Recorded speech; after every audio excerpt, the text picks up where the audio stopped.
գործընկերներ, կուսակիցները Գերման Բոզոյաններ էստեղ ասեցա թշվառականի ողորմելի ելույթ էր, Նիկոլի ելույթը եւ խնդրե, բայց մինչ այդ նաեւ Ալիևի ելույթին անդրադառնանք, որտեղ երբ որ հետո խոսեց Նիկոլ, ինքը շատ լավ հնարավորություն ուներ պատասխանելու, ըստ էության Ալիևը հերթական անգամ Հայաստան պետությունը հռչակեց ահաբեկչական պետություն, ինչ-որ սարսափելի զարհուրելի բաներ, ակնհայտ էր, որ պահանջած իրականացվեց մեծ նկրտումներ կա Հայաստանի հետ կապված, խնդրեմ դրա մասին խոսեք, հետո Նիկոլին։ Երկու մասով երկուսի ելույթը չի կարելի իրարից տարանջատել զուտ այն պատճառով, որ ըստ էության թե Նիկոլ Փաշինյանը, թե Իլհամ Ալիևը գործում են շատ սինխրոն։ Սկսած այն բանից, որ Ալիևը ասում է սահմանադրությունը փոխի, ինքը փոխում է, չգիտեմ, այլ բաները, հանձնարարականները տալիս ինքը անում է, ռազմական, չգիտեմ, այդ ուժերի ծավալի հետ կապված, զենք զինամթեր ձեռք բերելու հետ կապված եւ այլն։ Բայց խոսելով Նիկոլ Փաշինյանի ու Ալիևի ՄԱԿ-ի ելույթների մասին, եւս մեկ անգամ մենք ականատես եղանք, որ Նիկոլ Փաշինյանի խաղաղության օրակարգը ըստ էության տապալված է, չկա խաղաղության օրակարգ։ Նիկոլ Փաշինյանը կարող է բերել, ինչպես Անդրանիկ Թևանյանը, Մայր Հայաստան կուսակցության նախագահը նշեց, միայն այնպիսի խաղաղություն, որը հիմա մենք ունենք Արցախում։ Արցախում կա իրոք խաղաղություն, բայց այնտեղ չկան հայեր։ Հիմա հարգելի քաղաքացիները, ովքեր հավատում են Նիկոլ Փաշինյանի բերած խաղաղությանը, հարց եմ տալիս, դուք կուզեիք ապրել Արցախի նման խաղաղության մեջ, որտեղ դուք չկաք, բայց այնտեղ խաղաղ է։ Մինչ այլոց գերեզմաններ, ամենախաղաղ տեղը գերեզմաններում է։ Նիկոլ Փաշինյանի բերած խաղաղությունը դա ըստ էության գերեզմանային խաղաղություն է։ Իսկ օրակարգի հետ կապված այդ ելույթների եւս մեկ անգամ նշեմ, որ Նիկոլ Փաշինյանը ՄԱԿ-ի ամբիոնից հայտարարեց, իբր պատասխանելով, Ալիևին, ինչ որ այդ Միչանսկի հետ կապված ձևակերպումների հետ կապված, ըստ էության ասեց, Ալիևը հելավ ասեց, որ չկա խաղաղություն, ժողովուրդ ջան, մոռացեք իմ պատկերացրած խաղաղությունը, դա Արցախի տիպի խաղաղությունն է, որտեղ հայեր չկան, այդպիսի խաղաղություն կարող եք ունենալ, ուրիշ խաղաղության այլ տարբերակ չակնկալեք, հարգելի հայ ժողովուրդ, իմիջիայլոց ես խորհուրդ եմ տալիս Ալիևի հայտարարությունները լուրջ ընդունել, որովհետև դրանք Նիկոլ Փաշինյանի օրոք դառնում են իրականություն, լուրջ ընդունել եւ պատրաստվել հակադարձելու Ալիևի տերորիստական, ագրեսիվ քաղաքականությանը։ Նիկոլ Փաշինյանն էլ հայտարարեց, որ ըստ էության իր խոսքի բովանդակային մասը վերլուծելու հետևանքով կարող ենք եզրակացնել, որ Նիկոլ Փաշինյանը խոստովանում է, որ խաղաղության օրակարգը, որով այդքան հպարտանում են Հայաստանում քաղաքացիների վրա, հատկապես իրեն հավատացողների վրա ծախում են, հույս ունենալով, որ դրա համար քվեներ կստանան, չկա այդպիսի խաղաղություն։ Չի լինելու Նիկոլ Փաշինյանի խոսքերից հիասթափություն ես զգացի իր սիրելի գործընկերոջ Ալիևի վարկագծի հետ կապված։ Ու այս իրավիճակում եւս մեկ հարց կուզեի տալ ես այն մարդկանց, ովքեր հավատում են Նիկոլ Փաշինյանին, հարգելիներս, այդ որ եկել այստեղ բոլոր հնարավոր միջոցներով, բոլոր հնարավոր կալիբրի չինովնիկներով ու падգամավորներով հայտարարում են, թե խաղաղություն է, մենք բերել ենք խաղաղություն եւ այլն։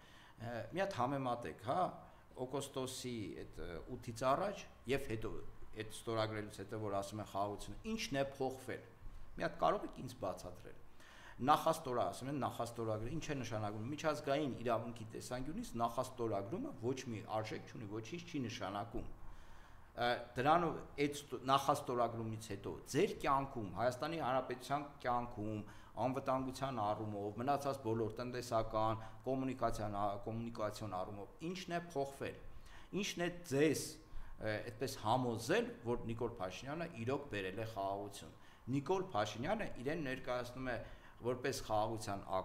աղավնի, բայց ես ձեզ ասեմ, որ Նիկոլ Փաշինյանը իրականում պատերազմի ագրավ է, ուրիշ ոչ մի բան։ Եթե նայեք դուք սթափվեք, քարոզությունը դրեք մի կողմ, նայեք իրական կյանքում, իրական վիճակը երկրի, ու ձեզ հարց տվեք, լավ, այդ իր հայտարարած խաղաղությունից հետո ինչն է փոխվել Հայաստանում։ Ես ձեզ վստահեցնում եմ, որ ոչ մի բան չի փոխվել այս պարագայում, առաջիկայում էլ եթե փոխվի, ինձ թվում է Հայաստանի շահերը դրանից ահավոր տուժելու են, թե միջանցքի տեսանկյունից, թե թուրքական էքսպանսիայի, թե ադրբեջանական դեմոգրաֆիկ էքսպանսիայի տեսանկյունից, պատահական չէ, որ ազգային ժողովի մի հատ նախագահ կա Սիմոնյան Ալեն անունով հայտարարում է, որ մենք պետք է սովորենք ադրբեջանցիների հետ ապրել, դա ինչ է նշանակում։ Դա նշանակում է, որ հարգելի Հայաստանի Հանրապետության քաղաքացիներ, շատ հնարավոր է շուտով դուք ձեր կողքին տեսնեք բազմահազարանոց ադրբեջանական համայնք, որը շատ կարճ ժամանակահատվածում կարող է դառնալ քաղաքական գործոն եւ ազդել երկրում տարբեր մակարդակի իշխանությունների ձևավորման վրա, սկսած թիմերից վերջացրած ազգային ժողով, այդ դրան պատրաստ, այդպիսի խաղաղության պատրաստ եղեք։ Իսկ ինչ վերաբերում է նախաստորագրած փաստաթուղթը այսպիսի ինտենսիվությամբ իր համակիրների վրա ծախելուն, ժողովուրդ ջան, սթափվեք, նույնիսկ եթե այդտեղ լավ բան է գրած, բայց այդտեղ լավ բան չկա ուղղակի գրած, կամ ջուր է, կամ չգիտեմ, ասենք այդ միջանցք ինչքանով է լավ բան Հայաստանի համար։ Նախաստորագրված է այդ ամեն ինչը։ Իսկ նախաստորագրված փաստաթղթերը ոչ միշտ են դառնում ստորագրված փաստաթղթեր։ Այդպիսի օրինակ մենք կարող ենք բերել մեր ոչ վաղ անցյալի պատմությունից։ Ստորագրվեց, հիշում եք, հայ-թուրքական նախաստորագրվեց հայ-թուրքական արձանագրություններ։ Ինչ եղավ դրա ճակատագիրը։ Ոչ մի բան։ Այսինքն դա չդարձավ փաստաթուղթ, դա չվերականգնեց Հայաստան-Թուրքիա դիվանագիտական հարաբերություններ, չնորմալացրեց այդ հարաբերությունները, որովհետև ի տարբերություն Հայաստանի հիմա Նիկոլ Փաշինյանը ընդհանրապես կապ չունի Հայաստանի Հանրապետության շահերի հետ, նրա գործողությունները եւ իմիջիայլոց ճիշտ դատողություններ անելու համար շատ դեպքերում մարդիկ վերլուծում են, փորձում են հասկանալ, թե ինչ դրդապատճառ կա Նիկոլ Փաշինյանի գործողությունների մեջ ու կոգնիտիվ դիսոնանսի մեջ են ընկնում, չեն հասկանում, հա այդ մարդը ինչի արեց, ինչքան գցում բռնում ենք Հայաստանի շահերից չի բխում, բայց արեց։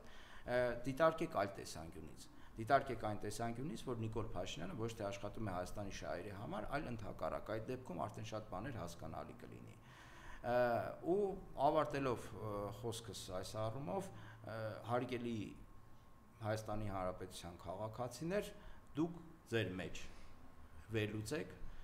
ռեալ հարցեր տվեք ու ռեալ նայեք իրավիճակին ու հասկացեք, որ խաղաղության ակրավը չի կարող դառնալ խաղաղության աղավնի եւ խաղաղություն բերել Հայաստանին։ Խաղաղություն էլի եմ կրկնում, նաև հիմա կա Արցախում շատ էլ լավ խաղաղություն է, այնտեղ չեն կրակում, այնտեղ զորք չկա, չեն սպանվում եւ այլն, բայց խաղաղ է, բայց մենք չկանք այնտեղ։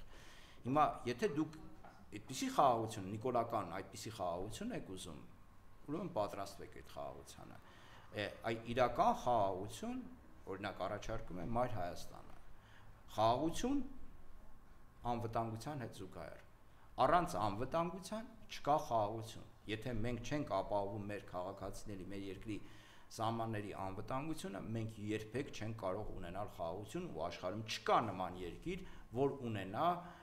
Նիկոլ Փաշինյանի ներկայացրած խաղաղություն, իրական խաղաղությունը։ Դա պետության կործանման ամենակարճ ճանապարհներից է, դա հայ ժողովրդին գաղթական դարձնելու կարճ ճանապարհներից է, ուստի եթե չենք ուզում հասնել այդ իրավիճակին, այդ մակարդակին, որ մտածենք Հայաստանից գնալու մասին, վախենանք պատերազմից, պետք է տոտալ մերժել Նիկոլ Փաշինյանի գաղափարական գիծը, եւ այդ հնարավորությունը դուք շատ շուտով կունենաք։ Այսքան։ Շնորհակալություն։